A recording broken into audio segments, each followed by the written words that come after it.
নম্বর 3, Sumatran ওরাংওটান। ইন্দোনেশিয়ার Sumatra দ্বীপের বনাঞ্চলে বাস করে এই অসাধারণ প্রাণী।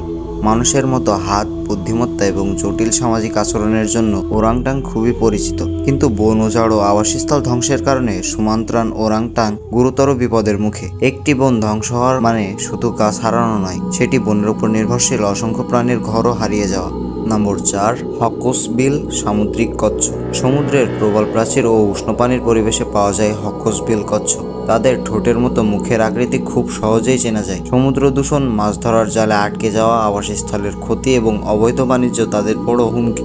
সমুদ্রকে রক্ষা করা তাই শুধু মানুষের জন্যই নয়, এই কচ্ছপগুলোর ভবিষ্যতের জন্য গুরুত্বপূর্ণ। নম্বর 5, আফ্রিকান বনহাতি। আফ্রিকান ঘন বন অঞ্চলের এই হাতি আকারে সাভানা হাতির চেয়েও ছোট। বনের পরিবেশে তারা গুরুত্বপূর্ণ ভূমিকা পালন করে। তারা গাছপালা ও বীজ ছড়ানোর মাধ্যমে বনভূমির পরিবেশগত ভারসাম্য বজায় রাখতে সাহায্য করে। কিন্তু অবৈধ শিকার এবং আবাসস্থল হারানোর কারণে তাদের সংখ্যা উল্লেখযোগ্যভাবে কমছে। নম্বর 6,